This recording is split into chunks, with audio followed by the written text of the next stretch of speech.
But we need to start like right away going. So if someone says, here's another example.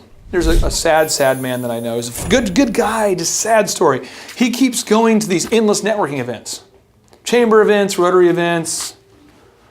And I'm like, Brotown, when was the last time you got a deal from said events? And he's like, well, I don't think I've ever gotten one, but I'm just getting my name out there.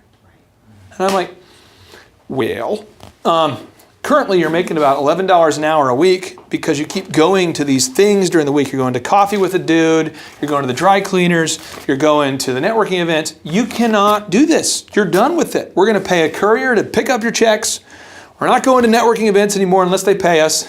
And we're going to, and he's like, oh man, well, but you got to be intentional about this. So right here, if I get hit by a bus and for some reason I get abducted by an alien before we're done today, write that down, put it at the top of your agenda, put it on your mirror, you need to make $160.26 per hour. Now the good news is you two are a team, so that means you only each need to make $50 an hour, right? Right. I guess it'd be $80 an hour, I'm sorry, 80, $80 an hour. Okay, so our accounting meeting. Do we know what we're going to talk about in our accounting meeting? Do everybody feel good about that? This is an agenda. We're going to give you a digital copy. Just use it every meeting. Okay? Now, the next one is the weekly marketing and sales meeting. When are we going to do that? In an hour. Well, because marketing is her area. Okay. We're going to let her set that. Okay, boss? I think that might be a Thursday or Friday looking into the next week. Okay. So what time do you want to do? I would prefer that one to be later in the day. Ooh. Because that's when my brain thinks the best. Okay, when do you want that to be? 5? 4? 5. 5. Okay, so we're going to do 5 p.m. So 5 p.m. is our marketing meeting. Now, rules for meetings, just real quick. We do not have our cell phones on during meetings. Well, what if a customer calls? They're going to. Well, what if a guy calls? He's going to call. All that's going to happen. Phone off. One great tip for irritating your wife consistently, which I do, until I got some really good intervention in the form of some yelling encouragement, followed by wise counsel from some wise guys. But one of my mentors, Cliff Talbert, I said, hey, I'm not really an early guy. And he's like, okay, you have 5 kids. I said, yeah. Okay, got some options. A, you just get less ambitious. Or B, you tell your kids you're not going to be home ever at night because you're just going to be working. Or C, you discover a new love for the morning.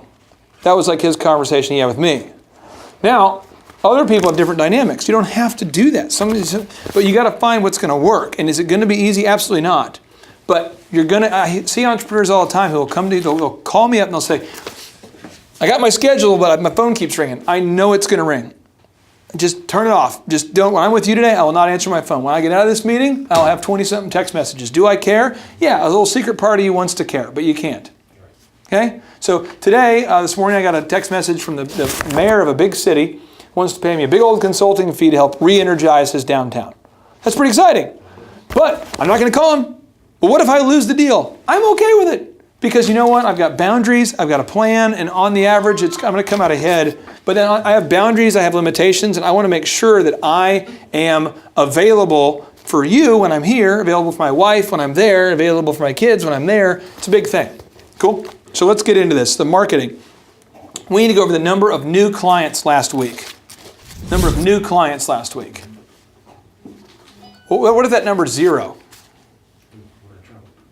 Has there ever been 0 before? Let me turn this on silent or something.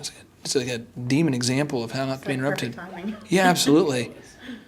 That's Stop doing that thing. You have a degree. You tackle that. Okay, so here we go. So marketing though, number of new clients for the week. What are those? Well, maybe that number is 0. A lot of businesses, that number is 0, okay? We just got to own the number. Don't BS in that meeting. What's the number? The next is the total amount of gross sales last week. Why aren't we talking about profit? Because that was the accounting meeting. All I want to know is how much did we sell? Gross sales. Third, inquiry sources. Where did they come from? Do you currently do that? Where do they come from? Yes. You do? Yes. Awesome. The reason why it matters is because you want to, without emotion, be able to make those decisions. So, example, we had a guy yesterday who subscribed to Thrive from like Washington, another guy from like California, another guy from, and it's really cool. I mean, it's fun. But when you talk to people and you're like, well, how'd you hear about us? Well, I heard about you in Forbes or Bloomberg, or I heard about you from a friend, or you start to get patterns and you go, this advertisement is crap, or this one is great, or this is whatever. But you have to do it because you know the sales guy selling the ad is going to bring some energy to it, some passion. He's probably a friend of yours or something. So you want to make those wise decisions, okay?